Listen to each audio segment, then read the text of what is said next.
Bolivia, 29 de diciembre de 2025. Hoy tenemos sobre la mesa dos normas que redibujan el poder para 2026. Y a primera vista, la verdad, no parecen tener nada que ver. Una permite gobernar por Internet desde cualquier parte del mundo. Y la otra autoriza una deuda externa masiva. Pero juntas, nos pintan un cuadro fascinante sobre cómo el Estado busca operar con más agilidad y con más autonomía, quizás como nunca antes. De acuerdo, empecemos a desempacar el primer punto, que suena a ciencia ficción, pero es muy real. La idea de gobernar sin estar físicamente en el país. Se modifica un decreto supremo, el 4857, para que la presidenta o presidente pueda ejercer, todo su poder. Tomar decisiones, firmar decretos, todo, pero desde otro país, usando la tecnología. Y es clave entender que esto no surge de la nada. El argumento legal se apoya en la Ley General de Telecomunicaciones de 2011, que ya hablaba de usar la tecnología para modernizar el Estado. Lo que hace este decreto es llevar esa idea, a su máxima expresión. El texto lo justifica para evitar un vacío de poder. Es una adaptación formal a una realidad globalizada, ¿no? Donde un líder puede estar en una cumbre en Asia y, en teoría, seguir dirigiendo el país en tiempo real. Pero a ver, esto va mucho más allá de una simple modernización, ¿no crees? ¿No abre una caja de Pandora? Pensemos en la seguridad. Una cosa es una reunión ministerial por Zoom y otra muy distinta es tomar una decisión de Estado, quizás sobre seguridad nacional, a través de una conexión a Internet desde otro continente. ¿Qué tan vulnerable es ese canal? Es una pregunta absolutamente central. El decreto no entra en esos detalles técnicos, pero sí establece una responsabilidad muy directa. La disposición transitoria única le da apenas 10 días al Ministerio de la Presidencia y a la AGTIC para establecer los canales de comunicación oficiales y seguros. La carga de la prueba, la responsabilidad de que esa comunicación sea inviolable, recae sobre ellos. Y para quienes no la conocen, AGTIC es la Agencia de Gobierno Electrónico. Básicamente es el brazo tecnológico del gobierno boliviano. Así que su participación aquí es clave para que esto no sea solo una declaración de intenciones. Pero 10 días suena increíblemente ambicioso. Lo es. Y demuestra la urgencia con la que se quiere implementar. Pero volviendo a los riesgos que mencionabas, hay otro que no es tecnológico, sino político. ¿Qué pasa con la diplomacia de pasillo? Esas conversaciones informales, esos acuerdos que se cierran fuera de cámara. Todo ese capital político se pierde si la gobernanza se vuelve remota. La presencia física de un jefe de Estado tiene un peso simbólico y práctico que una pantalla, no puede replicar. Exacto. Y parece que los redactores del decreto pensaron, al menos en parte, en los fallos. Porque, ¿qué pasa si la tecnología falla? Si se cae el Internet en medio de una decisión crucial. Sí, fíjate que está contemplado. Y es muy específico. Si es imposible usar los medios tecnológicos, el presidente debe comunicar por escrito, en papel, a la vicepresidencia un detalle de acciones a realizar. Y la palabra clave aquí es detalle. No es un cheque en blanco. No es un hazte cargo de todo. Es una lista de tareas. O sea, si el presidente iba a firmar 3 decretos, la instrucción para el vicepresidente sería exactamente esa: firmar estos 3 decretos, y nada más. Correcto. La suplencia es limitada y específica. El artículo 10 modificado es muy claro.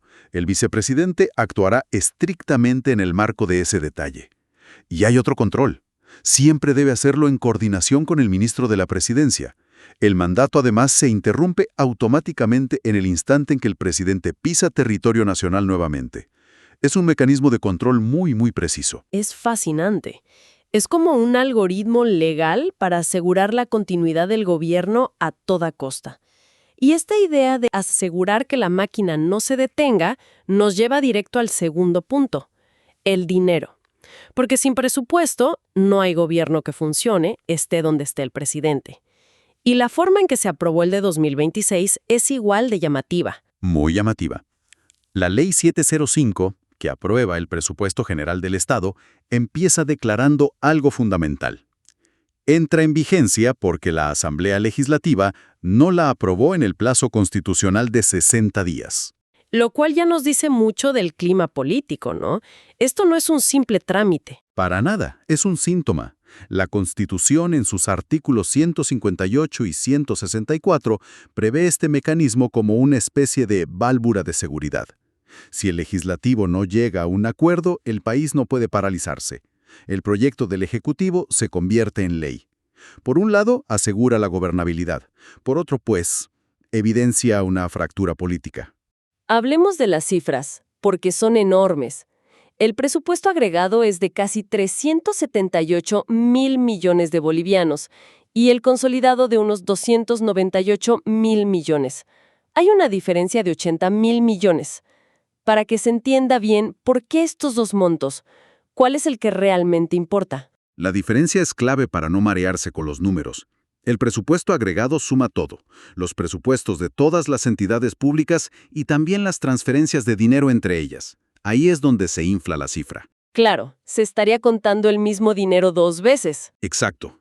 El presupuesto consolidado elimina esas transferencias internas. Es la cifra que refleja de manera más precisa el gasto real del Estado hacia la economía. Sueldos, obras públicas, servicios. Es el número que impacta directamente en la gente. Entendido.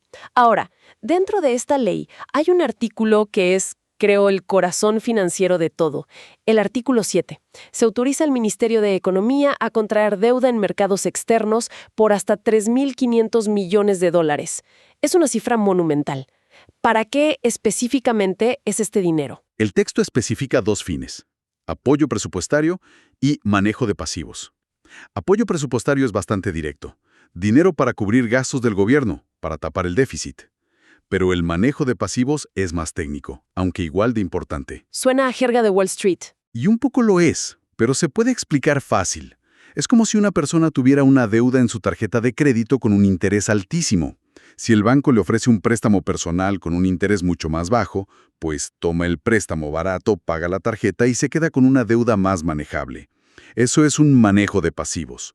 Para Bolivia, significa usar este dinero nuevo para pagar deudas viejas que tienen intereses altos.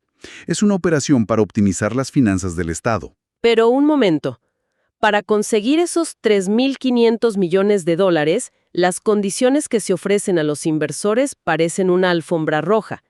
Se autoriza la contratación directa de asesores, saltándose procesos largos, y sobre todo se dan exenciones de impuestos. A los intereses que ganen los acreedores no se les cobra el impuesto sobre las utilidades. ¿No es esto entregar demasiado? Es el gran debate en toda negociación de deuda soberana. La perspectiva del gobierno, sin duda, es que para competir en un mercado global de capitales, que es muy volátil, tienes que ofrecer condiciones atractivas. Estos incentivos hacen que invertir en bonos bolivianos sea más rentable. O sea, es el precio que hay que pagar para asegurarse el financiamiento. Es una forma de verlo, sí, pero la ley va incluso más allá. No solo ofrece beneficios fiscales, también permite estructuras complejas para garantizar la deuda. Se menciona que se pueden usar como garantía bonos del Tesoro de otros países que Bolivia posea o incluso acciones en organismos multilaterales. Esto le da al Ministerio de Economía un poder de negociación enorme, pero también, como bien señalas, pone sobre la mesa activos estratégicos del Estado. Y la ley no solo mira al futuro, también aprovecha para limpiar las cuentas. Me llama la atención el artículo 8, que formaliza un acuerdo con Brasil. Por un lado, se celebra que Brasil perdona una deuda de $77.000, pero al mismo tiempo, se fija el valor de unos inmuebles que Bolivia dio en pago por casi $2.1 millones. Es un acto diplomático financiero en pequeña escala. Absolutamente. Y demuestra que la gestión financiera es un rompecabezas. Pero no todo es hacia afuera. El artículo 9 tiene una implicación interna muy relevante. Autoriza al Banco Central de Bolivia a reprogramar créditos que él mismo otorgó a empresas públicas nacionales estratégicas.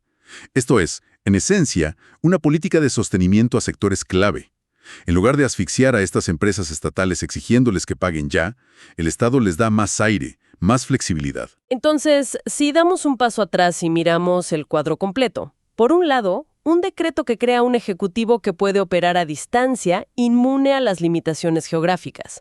Por otro, una ley de presupuesto aprobada sin el legislativo que le da a ese mismo ejecutivo herramientas financieras potentísimas, incluyendo la capacidad de endeudarse masivamente con una flexibilidad casi total. Exacto.